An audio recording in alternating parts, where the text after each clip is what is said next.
For many of us, Britain's great historic gardens are museums that have little in common with modern garden design. But the truth is that these gardens can have huge contemporary relevance. In this series, I'm exploring 4 of my favourite gardens to show just how much we can learn from them. These are the gardens that have inspired me and which affect the way I garden at home. They're a perfect example of the evolution of garden design, but in many ways, every bit as relevant today as they were in the centuries when they were first made. And few are as influential as the great gardens of the 18th century landscape movement. For me, one garden epitomises the epic designs of this age. So you see your building from a great distance, and then you go off down a serpentine path, and you don't see it again until it's right in front of you like that. I'll reveal how it continues to influence modern design. What's great is you get a mount created nearly 300 years ago, and it feels so modern that it fits with something like this that was created last year. And demonstrate how your garden can benefit from the wisdom of the 18th century. Bit of judicious weaving and soon all settle in. So join me as I reveal the secrets of Stowe, my favourite landscape garden.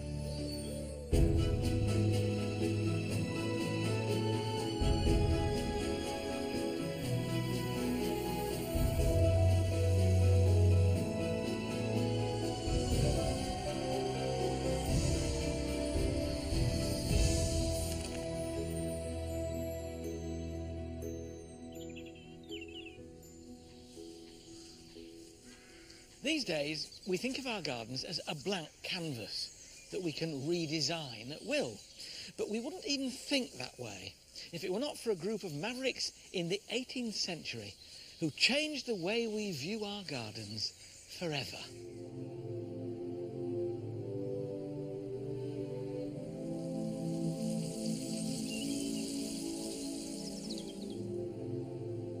To the untrained eye, this landscape at Stowe in Buckinghamshire looks like the work of Mother Nature, but it's not. It's actually revolutionary gardening in practice. Those pioneers quite literally uprooted villages, created lakes and planted swathes of trees to bring their idea of natural beauty right up to the back door. In the early 18th century, Stowe was an extensive estate that belonged to one of the country's wealthiest politicians, Viscount Cobham. Cobham wanted to turn the gardens into a showpiece of wealth and power. So in 1715, he turned to a brilliant exponent of the art, Charles Bridgeman, to redesign the estate. Bridgeman was an early figure in the landscape movement, a new philosophy in gardening. It was inspired by a cultural shift in Britain in the early 1700s. At the time, there was a backlash against the political and artistic ideas that had flooded into the country from mainland Europe in the 17th century. In the 18th century garden, rigid French formal design was banished and replaced by an idealised version of nature, inspired by literature and art. Stowe was one of the first gardens to adopt these new ideas and became a masterclass in landscape design. Here you can see how the garden was opened out, creating views of the surrounding landscape. Lawns were re-sculpted, serpentine paths were laid, classical buildings dressed the landscape, rustic grottos were all the rage. And trees were planted en masse, all to create a garden more beautiful than nature could manage alone. At Stowe, you're surrounded by exhilarating, uninterrupted views, and it was Bridgeman's early work here, at the start of the 18th century, that allowed those views to become part of the garden. The 400 acres closest to the house are known as the Pleasure Gardens, but appear to flow into the surrounding parkland. Bridgman achieved this by using a method that would become one of the defining features of the landscape garden.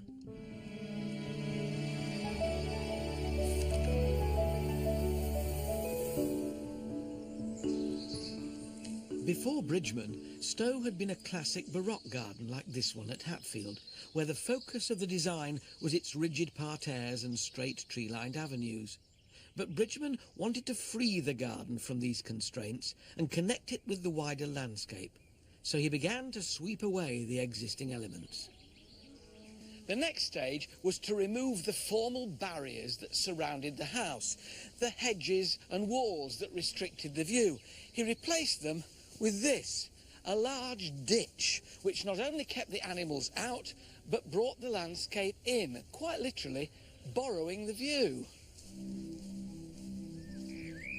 The ditch at Stowe runs for 3 miles and became known as the Ha-Ha. Visitors strolling through the pleasure gardens would reach the ditch and exclaim, "Ha-ha!" It's like a sunken fence, a clever piece of practical design allowing uninterrupted views of the whole landscape. Not only did it bring nature up close and personal, but it also allowed you to demonstrate the extent of your power and influence. And if you're into showing off, as Cobham might have been, after all, he was richer than the king, then why not focus your visitors' eyes on something like this? Or this. Or this. Thanks to gardens like Stowe, borrowing a view or creating a focal point has become an essential element of garden design.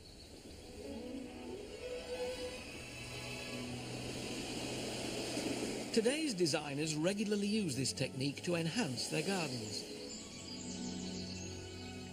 Alan Gray at East Ruston on the North Norfolk coast found a borrowed view could have practical as well as aesthetic benefits. Our coastal site here is flat. It's a very open and prairie-like landscape around us. I always say if there's a breeze inland, there's a gale on the coast. And so the first thing we had to do is have a windbreak around the garden. And it gives us the opportunity to have tall hedges, perhaps slightly taller than most people would, because the idea is to keep the wind above our heads, up there in the ether, if you like, and to stop it coming down into the garden and doing damage. That's why the garden has a system of rooms, so the garden itself had to be inward-looking. That's why we borrowed views from the landscape, the churches and the lighthouse. Well, we really wanted to keep this view, and what we did is we cut away the lower branches of the Monterey pines and made a dip in the hedge that's the other side of the pines, and suddenly that started to take on the form of a circle, and we thought, hey, this could be fun, and humour's so important in a garden, so we cut the side branches off the trees as they grew and then let them grow over the top of the opening, and hey presto, we had a porthole, a nautical influence for the lighthouse at Haysborough-on-Sea.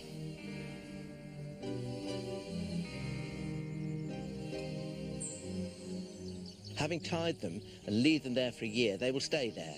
So you can then just cut around the inside of your window once or twice a year just to keep the view clear.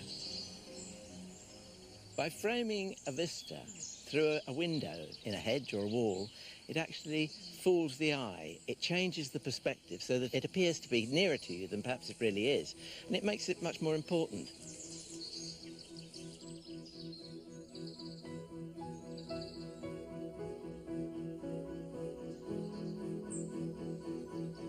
You know, borrowed views are just as important in the garden as they are on the outside, because they allow you a glimpse from one part of the garden into another.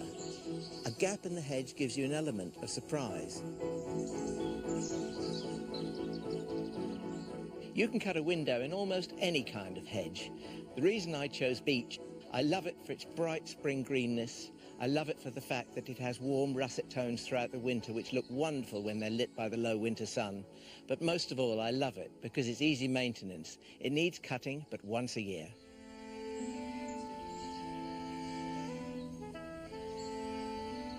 When you've created your window in a hedge or a wall, the eye then needs something to focus on. And that could be anything. It could be a monument, a statue.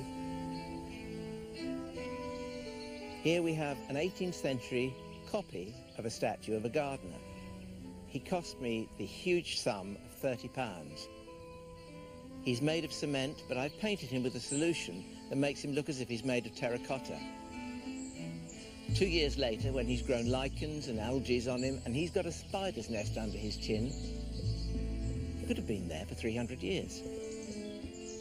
Borrowing the view is about drawing the eye to something you want it to see.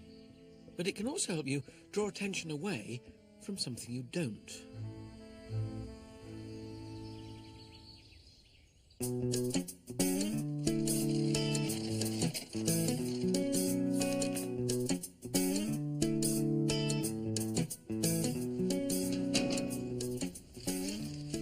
This talk of borrowed views is all very well if you've got a distant view of Salisbury Cathedral spire.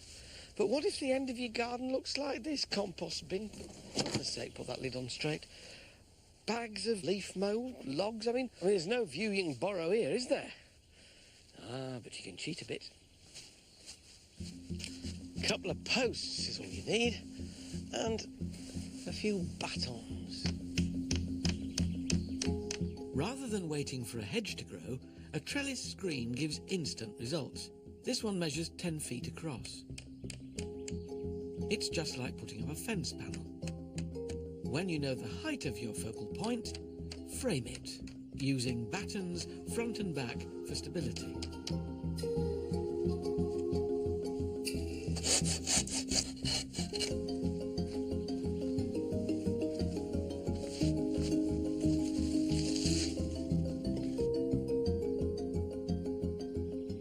The thing is, you can still see all this rubbish through here, can't you? What it needs is some plants. I've chosen 4 hardy climbers for year-round interest. Garrya elliptica has long, silky tassels that appear in November through to January. This honeysuckle, Mint Crisp, is semi-evergreen and bears white, fragrant flowers in summer through to autumn. Variegated Canary Island ivy and sulphur heart are fast-growing and will brighten up even the darkest of corners.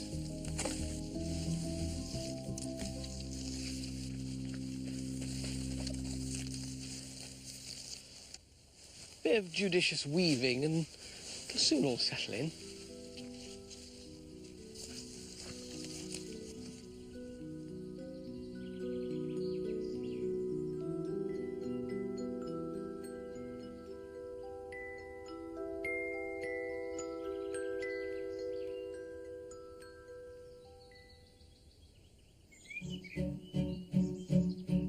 Whether it's creating a view where there isn't one, or taking advantage of one that already exists, the landscape movement taught us that nature was there to be embraced. Of course, if you were cynical, you could say, well, if they were into all this naturalness in the 18th century, then presumably they could just have got the back of a parchment envelope and a blunt quill and done a few twirly-whirly designs and called it a landscape. Don't you believe it? There's artistry in this apparent artlessness, and also a fair touch of trigonometry. You can see this technical skill at work in Stow's extensive landscaped lawns.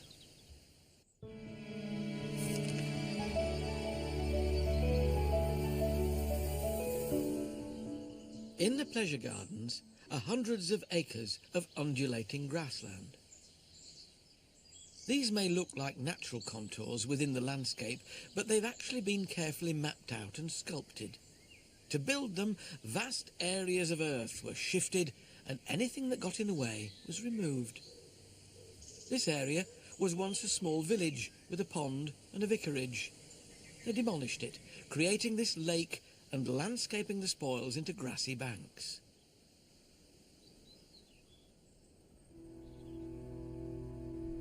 These enormous sweeping lawns at Stow were actually created in the latter part of the 18th century. But we can see the origins of 18th century lawn sculpture in these giant angular features at Boughton House in the heart of Northamptonshire. The gardens here at Boughton crystallise one of the most exciting transition moments in the whole of garden history. Right at the beginning of the 18th century and the Age of Enlightenment, based on politics, on poetry and on science. So you can really see here what they were trying to do with this landscape of reflecting planes of water, strong lines of trees, and then these amazing sculptural earth forms. This garden is believed to have been designed by Stowe's head gardener, Charles Bridgman. It shows how the landscape movement was evolving from the formal designs of the previous century into a more naturalistic style. It took vast teams of men with shovels and wheelbarrows and donkeys, moving vast quantities of soil and mud and creating perfectly symmetrical sculptures out of land. Last year, landscape architect Kim Wilkie was commissioned to create the first new feature at Boughton since the 18th century. So you had this great mount 7 metres high, and then we just flipped it, inverted it, and went down 7 metres there. You can't see the bottom of it from here, and actually within the whole landscape, I hope it's quite discreet. But when we go down, you'll see quite how deep and powerful it is.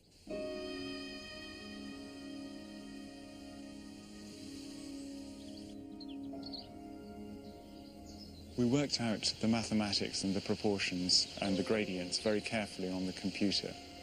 And then we're able to put that into the laser survey equipment so that the digger was guided very precisely to the millimetre as to how to create all of the gradients and the slopes. Whereas the mount would have been set out by eye, by theodolites and by plumb lines in the 18th century. What's great about that brief couple of decades at the beginning of the 18th century is you get a mount like that was created nearly 300 years ago, and it feels so modern that it fits with something like this that was created last year.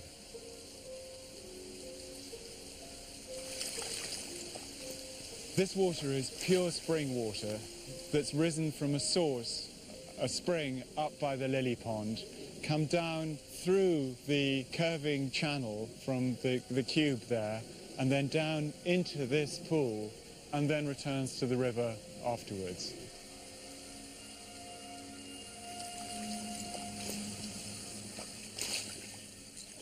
There's a real tip for laying turf on such steep slopes, and that is to roll it out like stair carpet, so that you roll it from the top down and then pin it with fine bamboo canes until it's rooted into the soil underneath.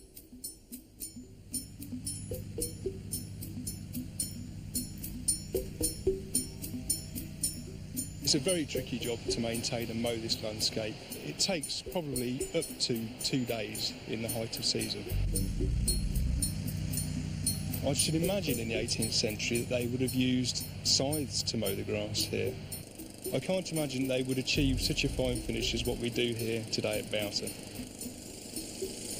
We use hover mowers and also a state-of-the-art remote-controlled banks mower. So it's just a case of a motivated team and the correct equipment in order to achieve the fine finish that we have here.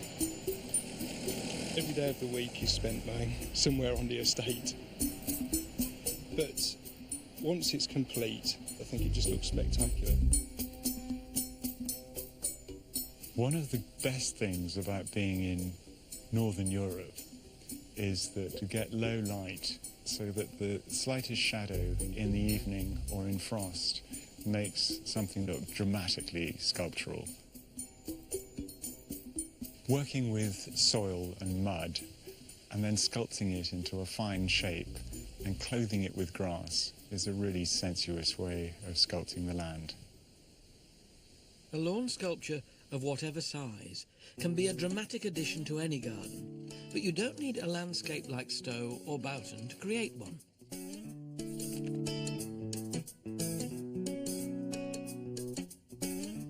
You can do a bit of ground sculpture using turf. Now, before you say, and how much is that going to cost? If you go to a turf supplier or a garden centre where their turf's gone off, they'll more than likely give it to you. And you can make a seat, just like this. My lawn sculpture is based on a circle, but it's going to spiral upwards to make the seat.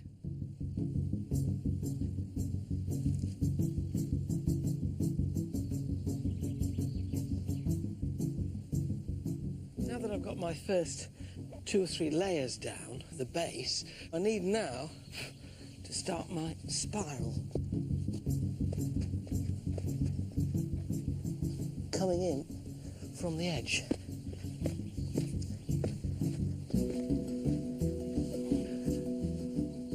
Turf provides a relatively solid structure and is easy to sculpt into whatever shape you want. As you build up the layers, make sure you compact them as you go. Well, the sun's going down. I've been here a while, but what I've had to do as I've gone along is really keep it moist with a can and a hose so that it stayed damp, and I've been able to pound it down with my feet, and I've been filling in the gaps that I've got with compost, and again just making sure that all goes in. So I've made a sort of spiral cake, if you like.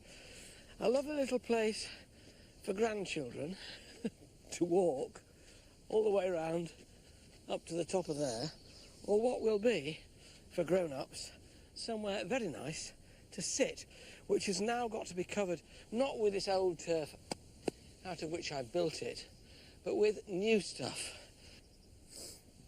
You think I'd get a man in, wouldn't you? Turf costs from around £1.50 a square metre, but you can prepare the surface and sow grass seed instead.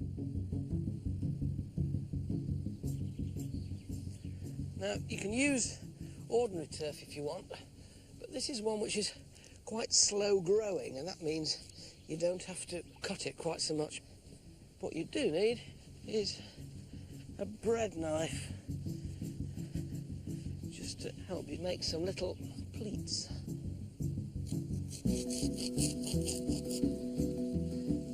Just to make sure it stays where you put it, these wire pins, just a lump of wire bent into a hair grip, and push them right in so you can't see them.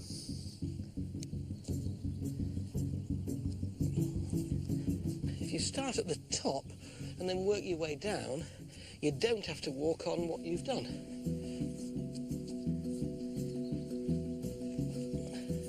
You can see now that this is where you start having to be a bit cunning, and you're going to have gaps to fill. It's really handy. If your turf is nice and wet, it's heavier to lift, but it moulds in there better. And then again, pins there will stop it from curling up. You know what you're thinking? It's going to be the devil to mow. You don't get your cylinder out or your rotary. You do it with a pair of shears on a pleasant afternoon. Yes, it takes you a while, but then you don't get a nice mound to sit on without having a little snip every now and again. And provided you make sure there are no air pockets, this will very quickly knit in. You water it well, particularly in dry weather, immediately after you've made it. And very shortly, it will start to turn into a green spiral that you can sit on. And boy, will you need it. Within a month, the grass has become a lush green velvet carpet.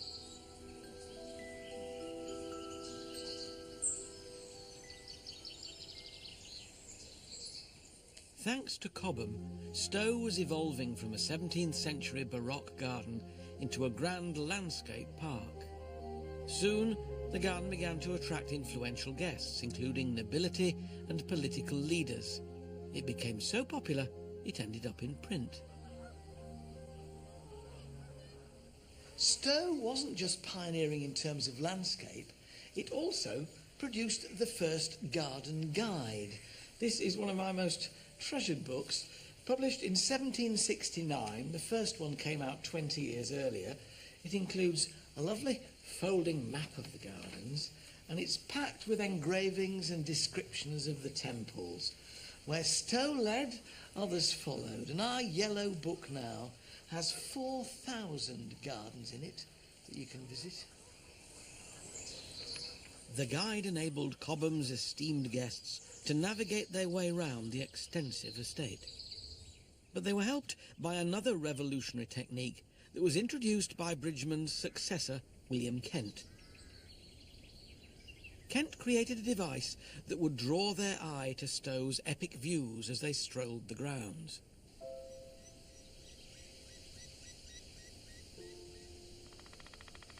I think one of the most important things that the landscape movement gave us is also one of the simplest: the meandering path.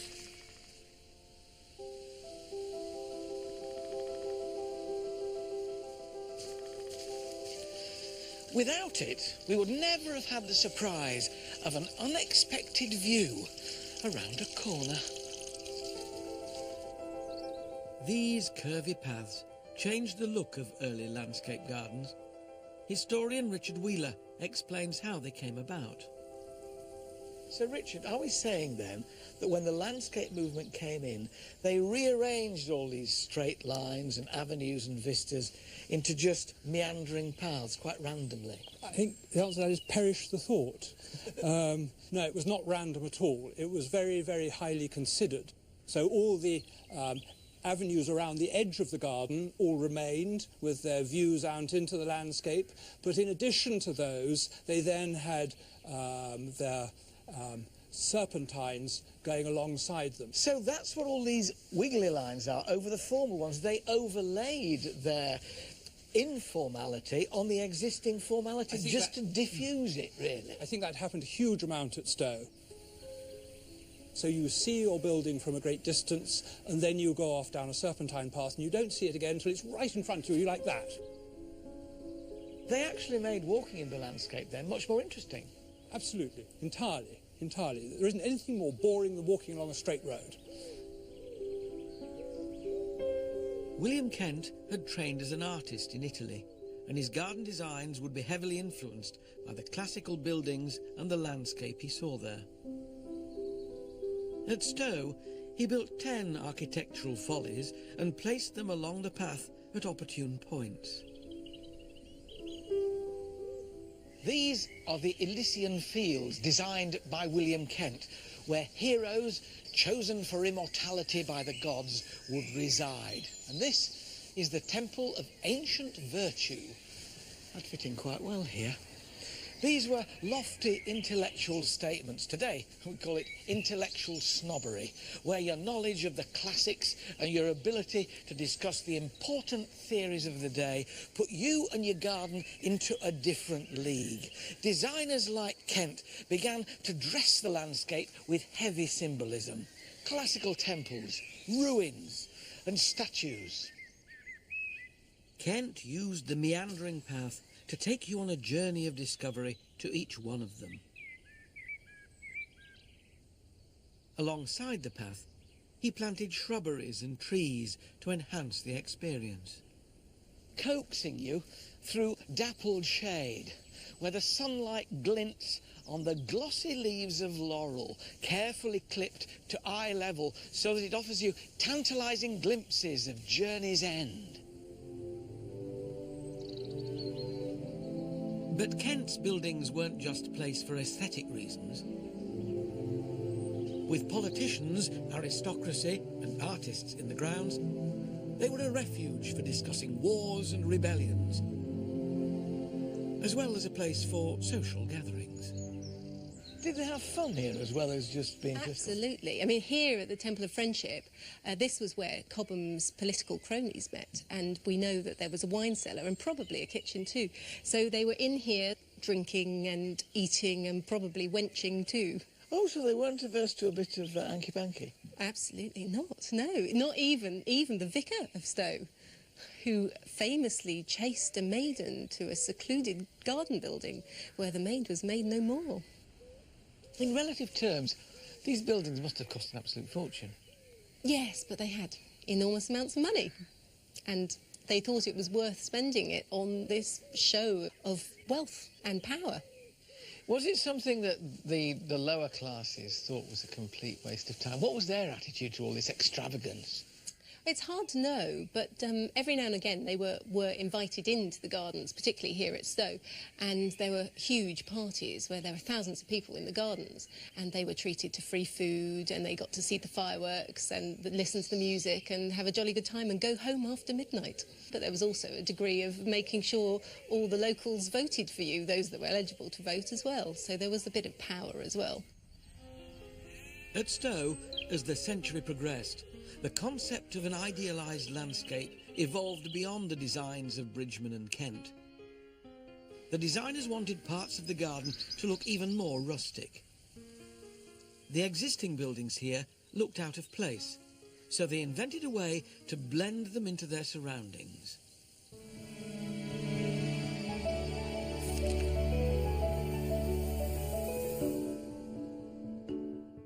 At Stowe, the best example of this is the grotto.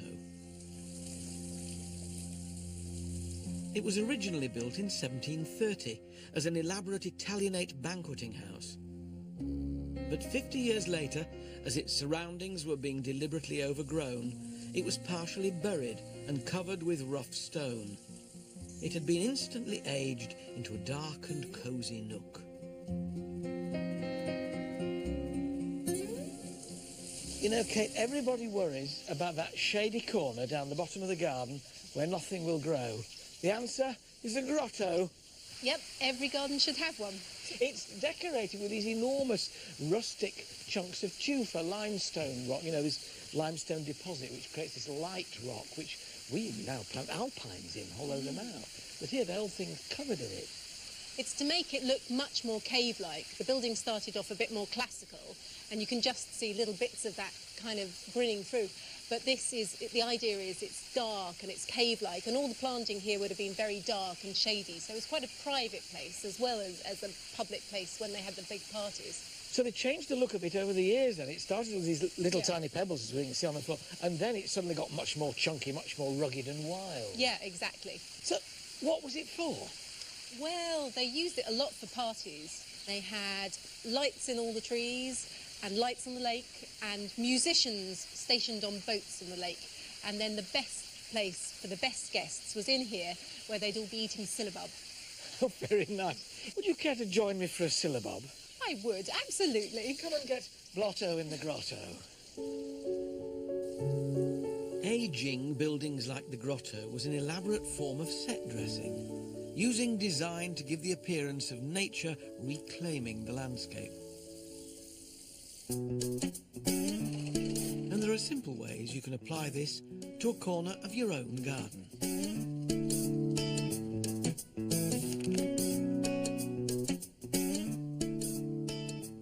Premature ageing is something that most of us guard against, but sometimes you want to emulate in certain corners of your garden that 18th century idea of something looking established and maybe even ruinous, and there are various ways of doing it. With clay flower pots, for instance, that are brand new, sometimes they stand out as just being too strident. Well, the easiest way to get them to age more rapidly is to paint on natural yoghurt. Dip your brush into it and just coat the entire pot. Now, there's absolutely no point then in putting this pot back into full and blazing sunshine because it will just dry out once more. But kept somewhere shady, mosses will very quickly colonise that yoghurt and you get this sort of finish. Antiqued, distressed, call it what you will, but much more natural looking. Underneath this bench, where it's nice and shady, there's a good habitat for ferns. They like it dim and damp, and if you get some logs and arrange them down here in the shade and stuff some compost back in there and this out. It's quite important that you don't leave any air pockets around it. Stuff plenty of compost in there and on the top as well. That root ball will dry. Make sure it's quite soggy when you put it in. And with that stuffed around it and another log pushed in there to firm it down, and a bit of bark to further keep the sun off. It won't be long before that gets going. And in the little crevices at the bottom, you can pack moss. This is obviously where it's going to remain shady. Look at that. You'd think that had been there, almost, when I've swept it up, for ages.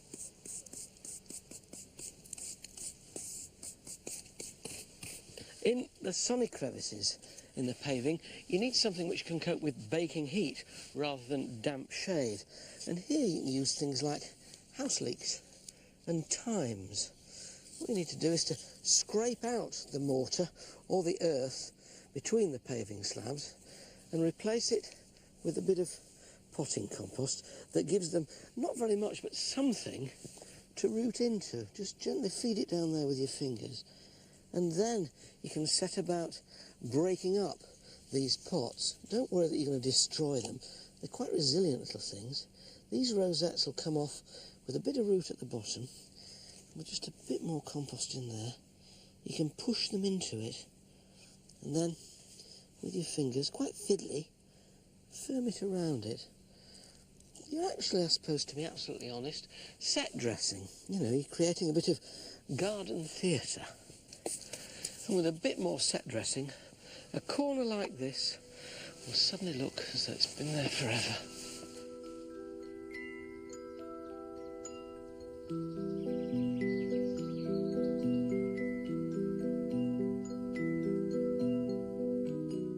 There are added benefits to creating an area like this. All these nooks and crannies will encourage insects and other forms of life to set up home here.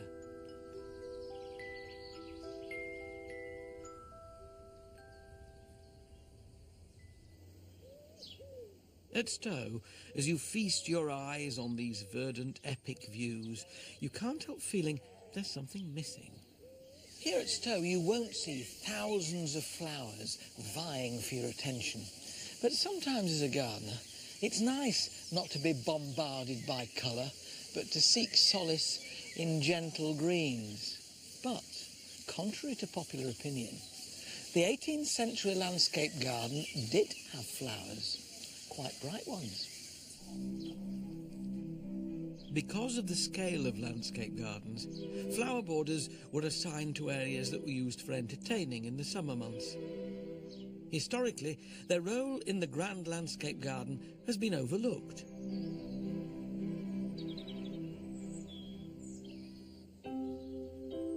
But here at Painshill Park in Surrey, new research into landscape flower schemes has enabled head gardener Kathleen Clark and her colleague Karen Bridgman to recreate 18th century flower borders. I think one thing that really surprised me was the range of plants, flowering plants they had available.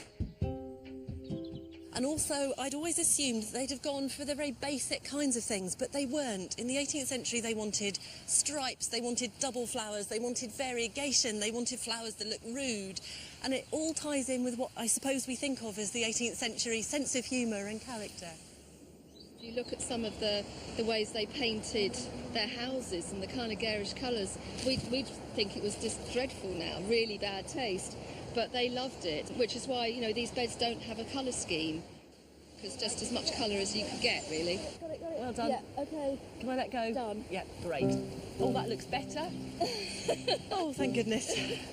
I've spent a lot of the last few years looking in garden catalogues that are available in very specialist libraries and museums, and they reveal a wealth of information about the plants that nurserymen were selling in the 18th century. At this time, more and more plant introductions were arriving from newly discovered continents, and as a result, London's plant nurseries were awash with bloom and blossom. All these plants were available to the 18th century gardener, and we make sure that we grow exactly what they could have used at the time. Some of our best-loved garden flowers were introduced to our shores in the 18th century. This white obedient plant, Physostegia virginiana, came over from North America in 1714, along with the spider flower, Cleome, in 1731. Pelargoniums were becoming increasingly popular in the 18th century as explorers discovered more of South Africa, particularly the Cape of Good Hope.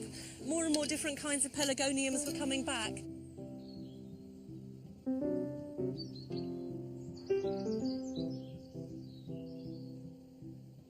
We have a plant just over here, which in the 18th century they called the long-tubed marvel of Peru.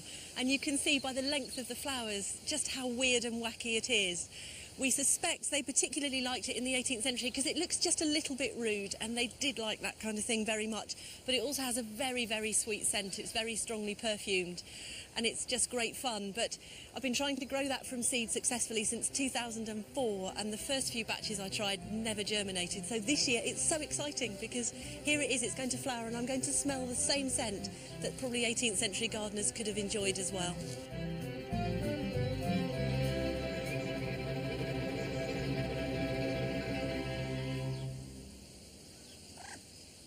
Like many of the great landscape gardens, Stowe covers an enormous area, more than 400 acres, and includes 3 enormous water features. For the landowner in the 18th century, the ultimate status symbol was to have one of these. Not the boat, the lake.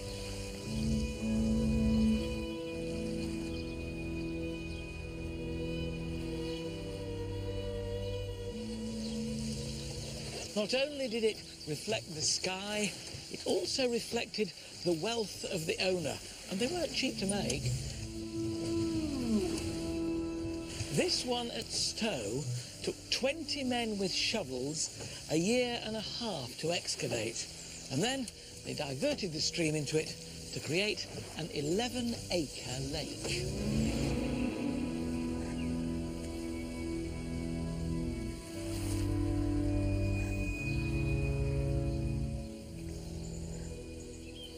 But as the century progressed, the scale of these features would be surpassed by a young man who worked his apprenticeship at Stowe. As a designer, he'd ultimately become the most important figure in the landscape movement.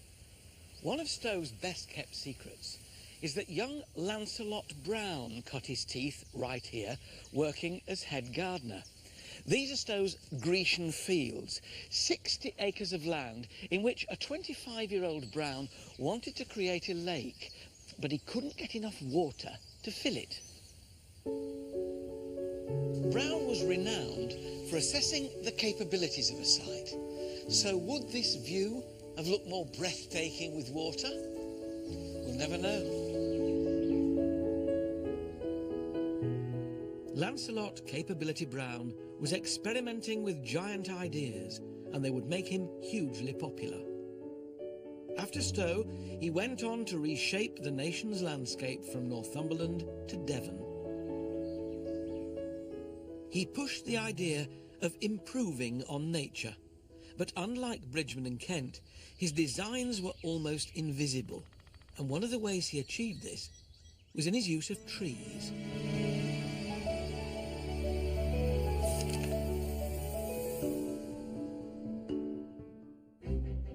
Before the 18th century, trees were predominantly used to extend the architecture of the house. They'd often be planted in a single variety to complement the straight lines and symmetry of the formal design. But in Brown's grand picturesque vision, trees are planted in groups, with darker evergreens contrasting with the lighter tones of deciduous varieties like beech, oak and lime. Trees were like accents in Brown's design. They framed the views and put detail into vast swathes of green. They were also handy for blocking out unsightly views of local peasants. But despite the natural look of the design, it was an ecological disaster. Back then, there were no tree preservation orders, so entire woodlands were ripped up and mature trees repositioned to achieve the look.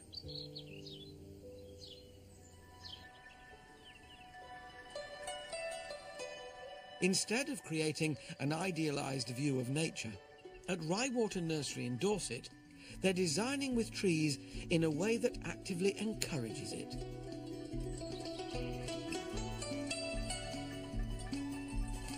I like to amuse and entertain and amaze, but then on that top layer there's a very serious element of conservation. All the trees here have been planted deliberately. Falkland Little is head gardener at Rywater. Rywater's a relatively new garden. It hasn't been here for hundreds of years, and if we didn't have the trees, we wouldn't have the sort of feeling of permanence that we're getting. The landscape has been divided into 15 individual themed gardens. The mood and purpose of each is defined by the trees that are planted there. Most in the wider landscape are native trees, because somehow exotic trees out in the wilds don't sort of look right and don't feel right, at least to my eye. Closest to the house is an idiosyncratic garden known as the Plant Prison. The Plant Prison is unashamedly a piece of fun. The prison cells contain the thugs and the criminals of the plant world, and we use the trees as the prison guards, including a native hawthorn, but a fastigiate form, which is very beautiful. The hawthorns here are planted deliberately very close. They're very slow growing, and they have this excellent habit of knitting together to form one dense head. Crataegus tanacetufolia, it's got the most silvery leaves you can think of. In the spring it's covered with blossom, white blossom. The fruits are just beginning to colour up, and the fieldfares and the redwings come through like marauding gangs. Wonderful for humans to observe and great for wildlife as well. Out into the more open landscape, Clive has created a folly. This is an island in a sea of wildflowers. It's an island of dreams.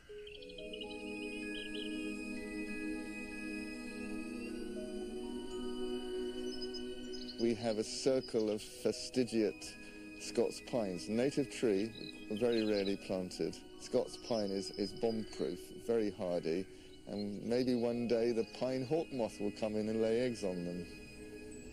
They'll grow up like dark green columns, and it'll add to that sort of Dali-esque dreamscape feel. Near to this formal design, you come across a wild orchard. It feels as though it's been here forever, but it's only 10 years old. The fruit trees have been deliberately unmanicured and left to grow wild. We planted it up with every single sort of fruit tree you can get. It's one of the most sort of natural parts of Rywater. It's just left. I mean, look, we've got plums, Japanese wineberries, raspberries, you name it. I think pretty much all the birds we have at Rywater will give the fruit here a go, and they really appreciate it. That's really is the ethos of this place, is working hand in hand alongside nature. The whole estate really is a gigantic nature reserve. I'm a happy man, and I'm a very lucky man. It's as well to remember that although the tree is one of the key structural elements in the garden, it's also a valuable resource for wildlife. If you're thinking of planting one, make sure it'll last and fit in with the design and scale of your garden. Of course, the traditional place to plant a tree in a small garden is slap bang in the middle of the lawn, and there's absolutely nothing wrong with that. Choose your tree carefully, choose your spot carefully. Plenty of light doesn't get in the way. And this is a tree which was introduced to this country in the early 18th century. Ginkgo biloba, the maidenhair tree, the tree that they tell us was on the earth when dinosaurs were in charge. It's a beautiful pyramidal tree, doesn't get too wide or even too high. Plenty of compost in the bottom of the hole. Always be generous to a tree. It's going to be there, probably for longer than you are. It is really important that this tree has been soaked in this pot before it was planted. Now, you might be thinking to yourself, of course, a bit of a small tree. Why doesn't he get a decent sized one? Well, if there's one thing I've learnt, it is that the smaller the tree, the better and more readily it establishes itself. Now, if it's too tiny, the chances are it could be nibbled off by rabbits or deer or broken by the dog. But one which is between waist and chest height is, for me, perfect. It's young, it's vigorous, and within 3 or 4 years it will have outstripped one which is twice its size. So don't be tempted to always go for the biggest one. I want to get me boot behind it though, because that needs to be really firm around the bottom. So we need a proper tree tie. Don't try using an old pair of tights. Well, you can if you want, but to be absolutely honest, it's a waste of time. Treat it to a proper proprietary one. And there is one vital thing to do now, and that's to give it a drink. This is a 2-gallon can. You can give any newly planted tree at least 2 of these, but be patient. Let it soak down in between dousings. If you splather it all on, it'll just run off over there somewhere. It needs to go right down by the tree. And while you're waiting for it to go down, finish. Very important. Just a little run around the hole. Actually, it doesn't really affect the tree very much, but it offends my sensibilities if it's not neat.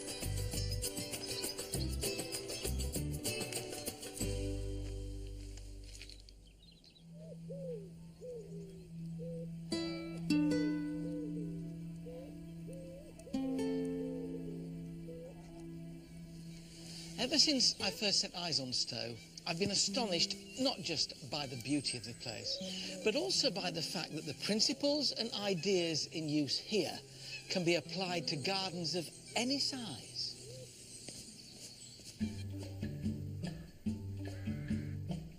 This is Clearbeck in Lancashire, where art lecturer Peter Osborne and his wife Bronwyn, a retired nurse, have created elements of the 18th century landscape in a garden that is a fraction of the size of Stowe. Their 4-acre garden has been 25 years in the making. It has meandering paths, buildings and sculptures that have been aged, sculpted lawns, and giant trees that frame the design. It even has a lake. I guess we wanted to recreate something that had the character of the early 18th century thinking garden, but in a more modern form. The garden is very much planned to encourage sauntering around bends where you come across things. Everybody says there's a surprise round every corner, and that's just what we're trying to say, really. It's landscape, but it's also things happening in the landscape that will intrigue people. We planted this nearly 20 years ago. It's Leylander, of course, and it grows very fast, but we wanted a really bold statement at the point where the flower garden became a wild landscape garden. It's about 40 feet or so up here, but I can handle heights because I've done a lot of mountaineering over the years.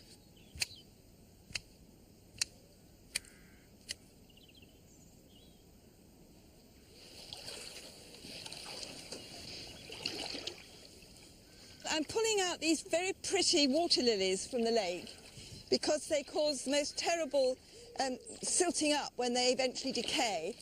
And they also prevent us moving the boat out of the boathouse and into the channel of the lake.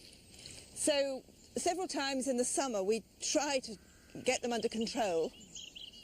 It's actually quite pleasant, and if it's a nice hot afternoon it's actually quite a joy to be in the water because it's really cool. And the damselflies are flying about with me, and it's really rather beautiful. The whole area was a very flat field, and of course we had huge diggers that came in and moved the earth, and then we had the wonderful spoils to make levels in the garden. There's so much enjoyment in this garden all through the year. And you wouldn't be able to achieve that without having developed the landscape.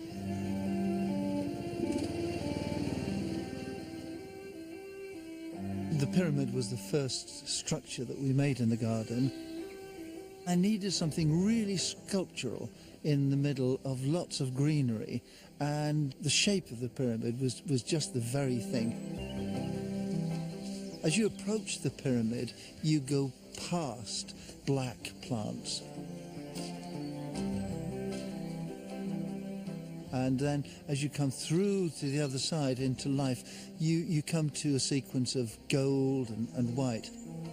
Although it's built of old concrete blocks, it's surfaced over with a sort of mixture of cement and lime and peat, actually, and cow manure, so that things would grow on it. Bronwyn didn't help with this. I don't think it was her cup of tea, really, with the cow muck. We had a party and people decided it should be called the Temple of the Tall Trees. You couldn't have stone pillars because it's so boggy here that the whole thing would just sink into the ground. So they're really hollow and light. They're made of drainage pipes and then just coated up with the same mixture that is on the pyramid. We love to have the flowers. It's quite important to us, as well as the landscape aspect. It would seem quite bleak sometimes without the flowers. We have ideas and work through things together. We don't always agree about what we're doing. And I tend to modify some of your wilder schemes, don't I? Yes. Peter and Bronwyn's garden shows us the direct link between the designs of Bridgeman, Kent and Brown and our own more modest gardens.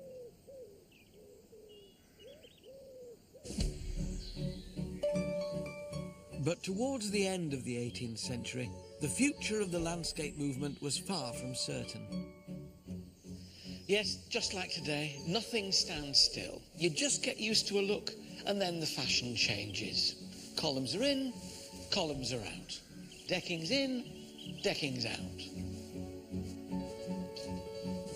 But the grandeur of the landscape movement meant that its effects couldn't be so easily swept away, and as a result, it still affects our gardening perceptions and aspirations to this day.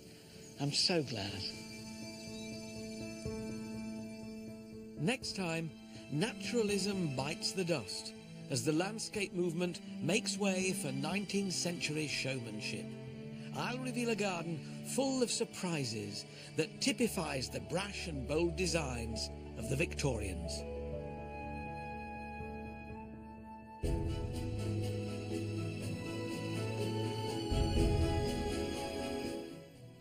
Coming up next this evening, there's an inside look at the Deepwater oil disaster with Horizon. That's in just a few moments. Stay with us.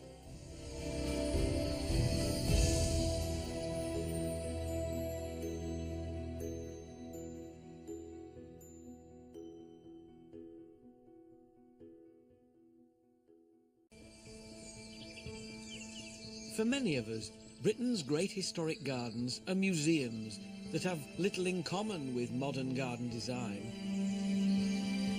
But the truth is that these gardens can have huge contemporary relevance. In this series, I'm exploring 4 of my favourite gardens to show just how much we can learn from them. These are the gardens that have inspired me and which affect the way I garden at home. They're a perfect example of the evolution of garden design, but in many ways, every bit as relevant today as they were in the centuries when they were first made. And few are as influential as the great gardens of the 18th century landscape movement. For me, one garden epitomizes the epic designs of this age. So you see your building from a great distance, and then you go off down a serpentine path, and you don't see it again until it's right in front of you. You like that. I'll reveal how it continues to influence modern design. What's great is you get a mount created nearly 300 years ago, and it feels so modern that it fits with something like this that was created last year. And demonstrate how your garden can benefit from the wisdom of the 18th century. Bit of judicious weaving and soon all settle in. So join me as I reveal the secrets of Stowe, my favourite landscape garden.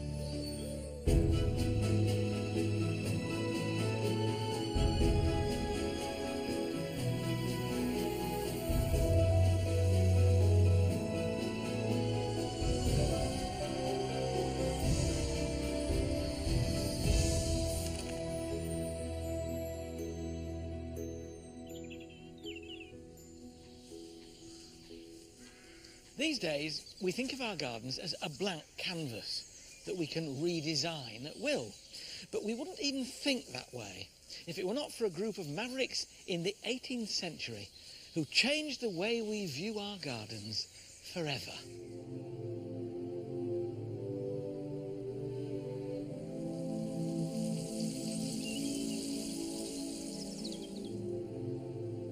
To the untrained eye, this landscape at Stowe in Buckinghamshire looks like the work of Mother Nature. But it's not. It's actually revolutionary gardening in practice. Those pioneers quite literally uprooted villages, created lakes and planted swathes of trees to bring their idea of natural beauty right up to the back door.